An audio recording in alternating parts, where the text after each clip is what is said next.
This is a first impression video of the recent Chinese web drama Original Sin 原生之罪.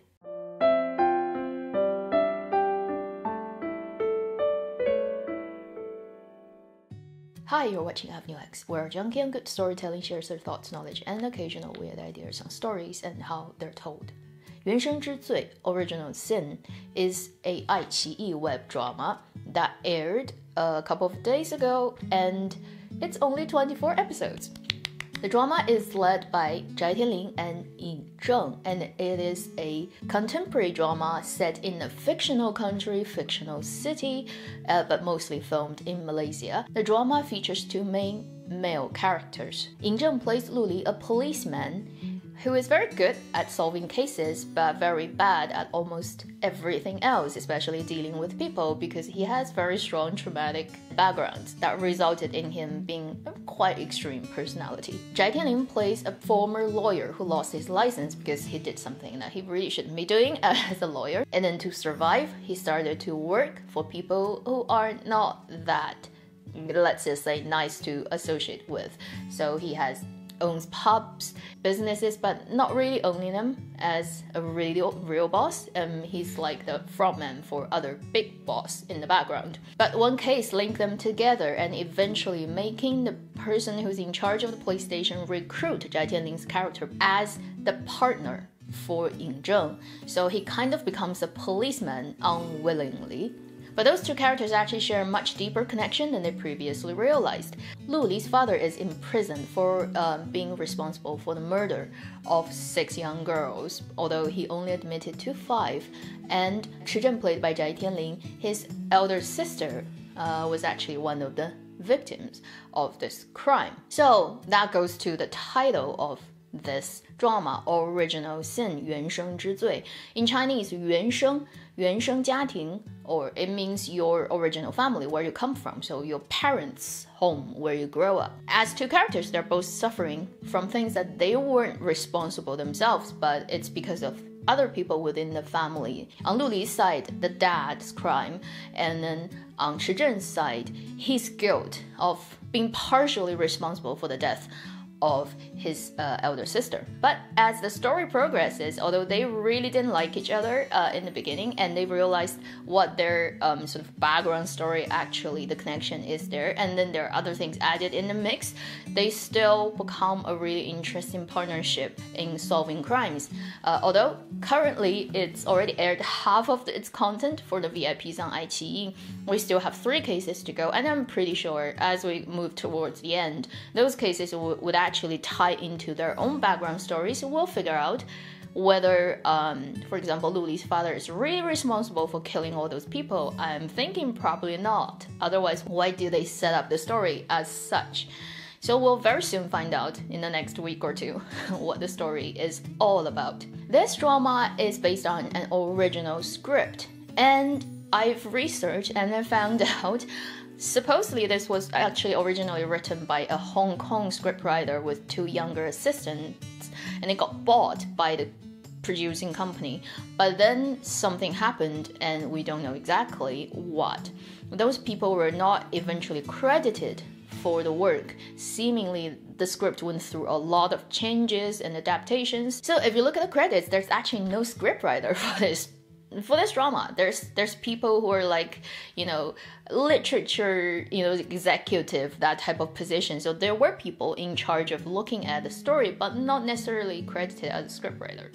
So it's a very weird situation. I don't know exactly what happened, but this is original work. It's not based on any book, which is so rare. Like, if I calculate how many videos I've made this year and how many of them are actually original script, probably like within one hand I can count all of them. But this is produced by the same team that produced 无证之罪 Burning Ice, which I highly recommend, I highly praise. 无证之罪 Burning Ice was a one case drama. It really is one big case that you see a little bit breadcrumbs throughout the way and eventually leading to a big end, whereas this drama is compartmentalized into 6 different cases, but I'm pretty sure in the end it's gonna tie back into the beginning or into the character's background as well. So what do I think about this drama? I actually didn't know much about this drama until very recently. I really like Zhai Tianling as an actor. I don't think he can control his desire of acting. He sometimes overacts a bit, but in general, he's a really, really good actor. And you can tell like he spends a lot of time creating his characters, and he's very detail oriented, and he's like probably the person who has the highest degree in Chinese acting realm, like among all the actors. He's already applied and accepted for postdoctoral study at Peking University. So definitely a bookworm, the type of person who would dig deep and then study literally like a science of what acting is. Yin Zheng, I also like him very much. He was also in Fantasy, the sort of musical program that I talked about previously. He was in one episode, and he's a huge fan of Hong Kong police drama. Huge fan of that. So this drama is actually probably would be his dream project, because starting from the very beginning, you can feel a very strong sense of the traditional TVB Hong Kong police drama feel of this story. So I feel just really happy that for him that he was able to be casted as the main role in this drama. I think this is solid drama. I wouldn't say it is the best crime drama out there. The cases are interesting, but they're not surprisingly good. They're told in ways that you know the crew knows what they're doing. It's told in ways that you expect from good quality crime drama, but I still haven't seen anything that is like, wow, it wows me in terms of, for example, cinematography, how the editing works, how the story structure works.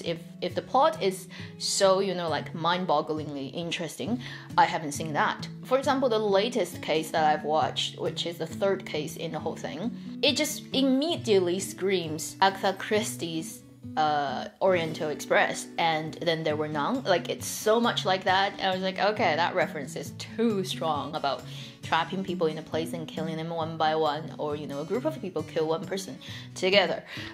Yeah. Although I've done some research, and apparently some of the cases they feature actually are based on real life cases. For example, the second case is partially based on a real case that happened in China. I would say in the first three cases, I love the second one, the middle one, most. It's not just the crime solving part is interesting, intriguing, but the story behind it, the very sad human story behind the second case, I think it's the strongest so far. I'm curious about what the next three cases are going to be, whether they can be sort of, stepping up a little bit every time until they reach the final climax. There's also one thing very funny that I have to say about the color grading of this drama is it is very weird. It is inconsistent in ways that reminds me of Dear Ancestor.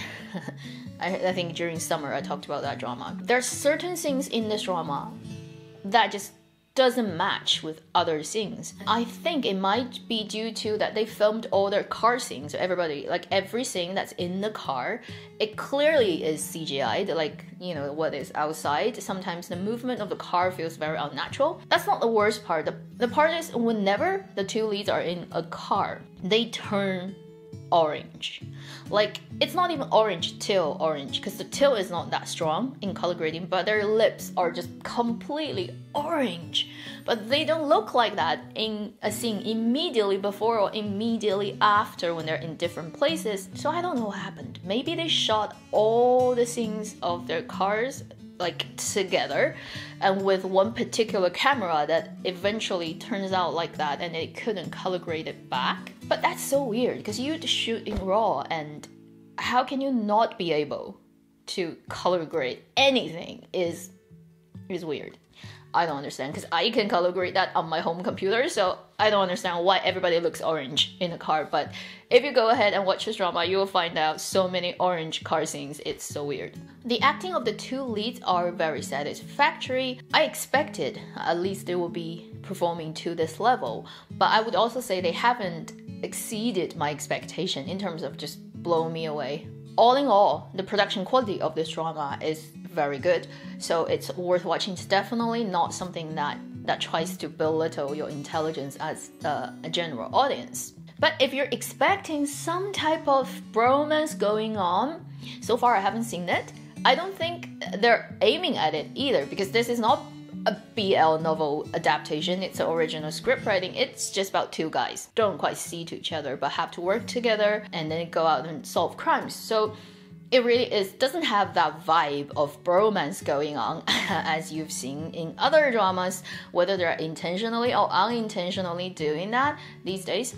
This is definitely not one of those dramas. These two actors acting are very enjoyable, and there are, like I said, many small snippets of extremely funny moments happened between this really cold, aloof, always angry, always frowning Yin Zheng's character, Lu Li, and this happy-go-lucky, always trying to make everyone happy, and then being a little bit coward-like character of Chi Zhen, played by Jai Tianling. So their contrast is really fun to look at. This drama is currently not on YouTube officially, and it's not on other platforms as far as I know. And because it only literally just aired like 2 days, 3 days in China, so even if there are platforms out there, probably they weren't fast enough to pick it up. At the end of this year, we suddenly have so many dramas coming out. Original Sin said, we're gonna come out very soon. And then 2 days or 1 day before it comes out, it officially announces, we're gonna air like tomorrow or the day after tomorrow. It was like the fastest official announcement of any drama airing date I've ever seen. It literally is like, tomorrow we're gonna show up. Yeah,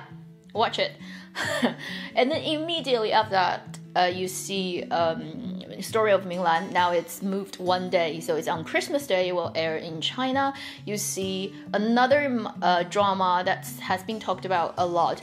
That is, I think it's gonna air on the 26th, and there's still rumor about other things that might come out before the end of the year. So suddenly, there's so many things that's just piled up and then chucked out onto the internet. I think maybe everybody is trying to save the fiasco Chinese drama year. In the last week of December, is trying to like, let's just put out a few more dramas that are good enough to save this year, because this year is so embarrassing. Everybody knows it. Everybody in the industry knows it. It's too ugly. We have to make the picture slightly better looking with a little bit effort. So I'm not sure if I would be able to first impress everything that will come out like in the next few days before the end of the year. I'll try my best. Also recently, if you've been following my post on YouTube, you probably know the Flowing River video was taken down, copyright strike, and then I appealed it, I got it back. This situation keeps happening to me. It's so annoying because first, it is freaking fair use, okay? YouTube's rules. I didn't violate any of the rules. I didn't even use any video. I just used still shots of certain scenes, and then it's me talking about reviews of a drama. Still, I get these things, and you never know where it will come from. Like, yeah, I got this one back, but who knows if, next time it happens to another video, or maybe somebody decides to strike me like 3 videos at the same time and take down my channel. Never a safe guarantee for small creators, and nobody cares about, small creators. The rules of YouTube is so weird. They can just go ahead and copy strike you, and if they're wrong, they don't get anything, any punishment in return. Why? Okay? So we'll see 2019 what will happen to this channel. Whether I would change forums, I don't know. I have no idea. I have been contemplating about doing something differently on this channel just because the situation now is so annoying and it's so not safe for me to keep making a lot of content that I don't know with that much energy and time put in that I don't know if it could just be destroyed overnight. You just feel really powerless in this situation, and there's so little in my control about what can happen, what anyone can do to this channel. Now let's just hope for the best for 2019. And also I'm going to try my best to roll out a sum up video of 2018 year Chinese drama. Maybe in a slightly different format than I did for 2017. At the end of the video, I have to give a shout out. I haven't done this for a long time, and I'm sorry for that, to my lovely Patreon patrons. Thank you for your support.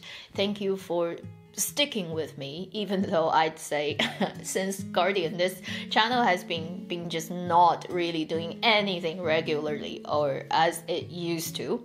Thank you, Hafiz Adam. I think you're one of the earliest person who decided to support me on Patreon, and it has been for half a year. Thank you so much for your support. Ladine Taylor, Ling HK, Lucy Drew, thank you guys for supporting me. And also newcomer Helly Antilla, thank you so much for your support on Patreon. Hopefully I can send out my postcards to you guys in January, because I'm still waiting to see if at the very end of this year we're gonna, for example, Story of Minglan or another cup of drama that will be good enough for me to wanting to create artwork for it and incorporate into that design. So that will take a while for me to get that finished. Thank you for watching Avenue X. I'll see you in my next video. Meanwhile, live long and happy drama watching.